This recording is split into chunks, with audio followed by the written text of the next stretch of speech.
Bonjour à tous, aujourd'hui on se retrouve pour parler de la série Your Honor. Diffusée pour la première fois le 6 décembre 2020 sur la chaîne américaine Showtime, la série compte 10 épisodes de 55 minutes en moyenne. Elle apparaîtra ensuite en France le 28 janvier sur Canal+, peu de temps avant la fin de diffusion aux États-Unis, le 14 février 2021.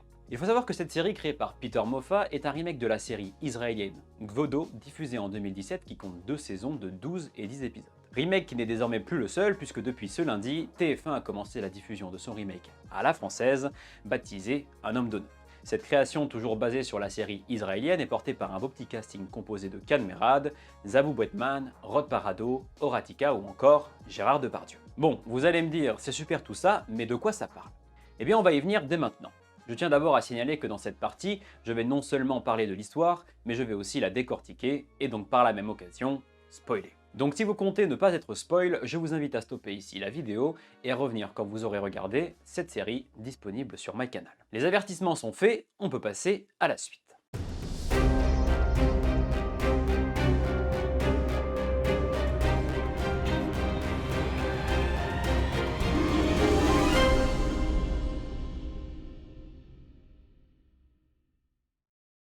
États-Unis, Nouvelle-Orléans, un juge respecté campé par Bryan Cranston va voir sa vie paisible se transformer en cauchemar lorsque son fils Adam Desiato commet un délit de fuite après avoir causé un accident qui conduira un fils de la pègre à la mort. Pris au piège, Michael Desiato fera tout ce qui est en son pouvoir pour protéger son fils. Ce juge dévoué à la justice va devoir aller à l'encontre de ses valeurs pour garder Adam à l'abri.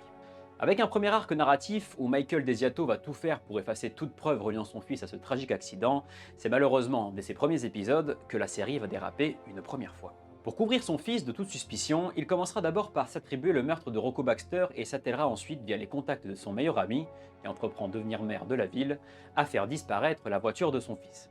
Oui mais voilà, c'est ici que tout ne rentre pas dans la forme de la logique et que le spectateur peut mettre en doute les choix du scénariste.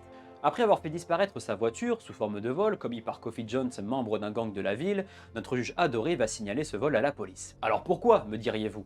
Eh bien pour tout vous avouer, je ne sais pas du tout. J'ai beau chercher une réponse en béton, mais je n'ai trouvé que de faibles suppositions, et c'est là que la série perd en puissance et que l'histoire patauge.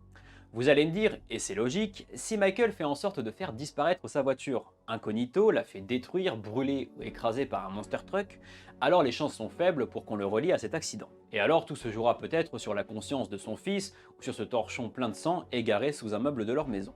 Oui mais non, notre juge signalera le vol de sa voiture qui sera retrouvé par la police et fera par la suite du gangster le parfait coupable du meurtre du fils Baxter. S'ensuit alors une vendetta contre Coffee Jones et sa famille. Coffee mourra en prison sous les coups de Carlo, fils aîné de la famille Baxter, et sa famille trouvera la mort dans l'explosion de leur maison, orchestrée par Jimmy Baxter, parrain de la pègre.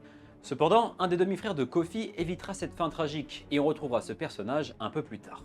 Déjà complice du meurtre de son fils, Michael Desiato ne pourra plus dormir la conscience tranquille, car il est désormais l'auteur indirect de la mort de la famille Jones.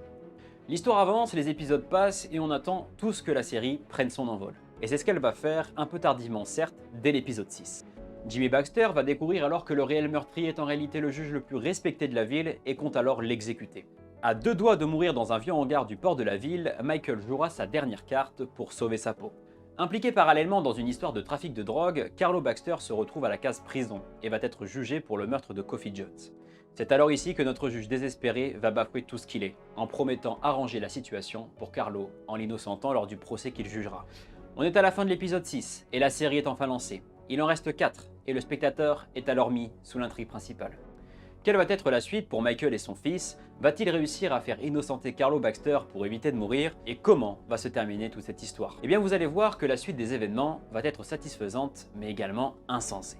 Nous y sommes, le procès débute et va se dérouler sur les 4 derniers épisodes dans lesquels Michael Desiato va tout faire pour inciter le jury à innocenter Carlo. Pour cela, il passera par favoriser la défense à plusieurs moments clés du procès, discréditera un témoin clé de l'accusation et rejettera le témoignage de dernière minute du frère rescapé de Coffee Jones. Vous vous en doutez, tous les éléments clés qui auraient pu faire basculer le procès en faveur de l'accusation sont maintenant enterrés à jamais et vont donc faire basculer le jury. Avant de passer au final de cette série, il est essentiel que je vous parle d'une intrigue secondaire, qui aura son importance et qui a son importance tout au long de la série. En milieu de série, Adam va se rendre à une veillée faite en l'honneur de Rocco et va y rencontrer sa sœur, Fia. C'est alors le début d'une histoire d'amour qui va mettre le spectateur en haleine, et jusqu'au dénouement final, il attendra le moment où Fia découvrira le vrai visage de son nouvel amour. Épisode 10, nous sommes à la fin du procès, le jury a rendu son verdict et statue Carlo Baxter non coupable du meurtre de Coffee Jones. C'est alors une mission accomplie pour Michael qui brise l'épée de Damoclès qui pesait sur lui. Oui mais voilà, ils ne vécurent pas heureux jusqu'à la fin des temps et n'eurent pas du tout d'enfants, au contraire. Fin du procès, les parents du regretté Rocco voient leur fils innocenté mais vont découvrir l'ultime secret de Michael Desiato. Présent au procès, Adam, auteur de l'accident, sort du procès paniqué et étant asthmatique, il utilisera pour reprendre son souffle sa ventoline. Ventoline, seul objet retrouvé par la famille Baxter sur les lieux de l'accident lors du premier épisode. Le couple fait alors le lien et le secret de Michael est percé à jour. Pour célébrer la mise en liberté de Carlo, la famille Baxter va organiser le soir même une fête en son honneur. Adam, invité par Fia, se rend à la petite fiesta et notre juge rassuré ignore encore que son secret a été découvert. Chose qu'il découvrira quelques heures plus tard après un appel de Jimmy Baxter qui lui annoncera qu'il sait désormais la vérité. Paniqué, Michael se rend en vitesse à cette petite fiesta pour prévenir son fils, chose qu'il ne pourra pas faire car il ne réussira pas à l'atteindre. Il est désormais au même stade que nous. Il est et sera spectateur du sort de son fils jusqu'au dénouement final. Entre-temps, c'est le jeune frère de Kofi qui réussira quant à lui à se faufiler au sein de la petite fête pour venger son aîné. Et c'est là, chers amis, c'est là que toute cette série va s'effondrer et que l'on va assister à une fin littéralement catastrophique. Une fin montée sur une mauvaise mise en scène et donc un faux raccord. Regardez attentivement. Le jeune frère réussit à s'introduire dans la petite fête. Commence alors un travelling gauche-droite sur Eugène et sur un point de vue objectif caché qui va s'alterner du point de vue subjectif du personnage. On voit alors dès ce premier cut Jimmy Baxter puis Adam en train de discuter avec Fia Baxter. On repasse ensuite sur le point de vue objectif et le travelling se termine sur le point de vue subjectif avec à l'écran Carlo Baxter en train de discuter avec 3 autres personnes. Eugène a alors repéré sa cible, il sort son flingue et appuie sur la détente. Carlo évite inconsciemment la balle qui vient toucher Adam à la gorge et qui entraînera sa mort. Alors vous allez me dire, où est le souci ? Eh bien le souci c'est que la balle n'aurait pas dû toucher Adam. Pourquoi ? La première fois que l'on aperçoit Adam, il est ici, derrière cette table avec personne derrière Fia Baxter, et 10 secondes plus tard on le retrouve ici, toujours placé de la même façon, mais cette fois-ci 4 mètres à droite, plus de table entre Eugène et Adam, mais Carlo Baxter. À aucun moment on ne voit Carlo passer devant, et à aucun moment on ne voit le déplacement d'Adam et Fia quelques mètres à côté. Il y a donc un faux raccord. Alors le problème n'est pas tant le choix qui est fait, qui est de tuer Adam par Eugène, mais la façon dont c'est fait. La fin, le dénouement que l'on a attendu pendant 10 épisodes, est une fin mal orchestrée et montée sur un faux raccord. Cela pour moi a fait perdre toute crédibilité à la série. Non pas que le choix de tuer le personnage d'Adam à la fin de la série est un mauvais choix, au contraire, cela évoque le fait que quoi qu'il arrive, les mensonges nous rattrapent et que l'on ne peut jamais éviter le pire.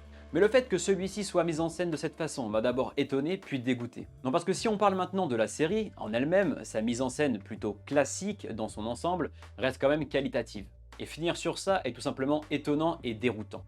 Déroutant comme à la découverte du personnage de Jimmy Baxter, campé par un acteur qui manque de charisme et de crédibilité quant au rôle qu'il endosse. Déroutant comme l'écriture du personnage de Adam à la psychologie incompréhensible et aux actions débiles, oui on peut le dire, débiles de celui-ci. Pour tout vous avouer, j'attendais beaucoup de cette série.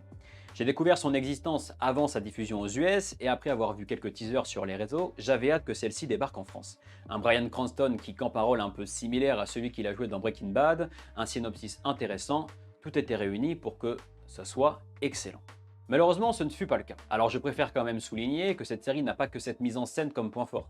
On peut déjà noter le jeu de Bryan Cranston, toujours à la perfection, toujours juste, il tient la série merveilleusement bien, ce qui lui a valu notamment une nomination au Golden Globe.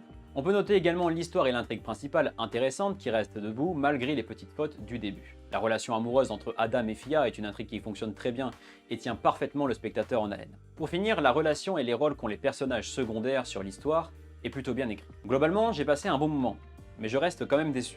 Vous savez, et je vous l'apprends pas, quand vous attendez une série avant que celle-ci ne sorte et que le jour où vous la découvrez et qu'elle n'est au final pas à la hauteur de vos attentes, eh bien la déception est plus grande. Je pense qu'il y avait mieux à faire, et que les maladresses ajoutées au choix scénaristique bancal font de Your Honor une série moins bonne qu'annoncée. Après, comme je le dis toujours, cela ne reste que mon avis, et que si vous ne l'avez pas vu, je vous invite à la regarder pour vous faire votre propre avis. Si vous l'avez déjà vu, eh bien je vous invite à laisser un petit commentaire pour me faire part de votre ressenti sur cette série. Sur ce, n'oubliez pas de laisser le petit pouce bleu si la vidéo vous a plu, de vous abonner, de partager, tout ça. C'était H, passionné de série, passionné de cinéma, prenez soin de vous et à la prochaine.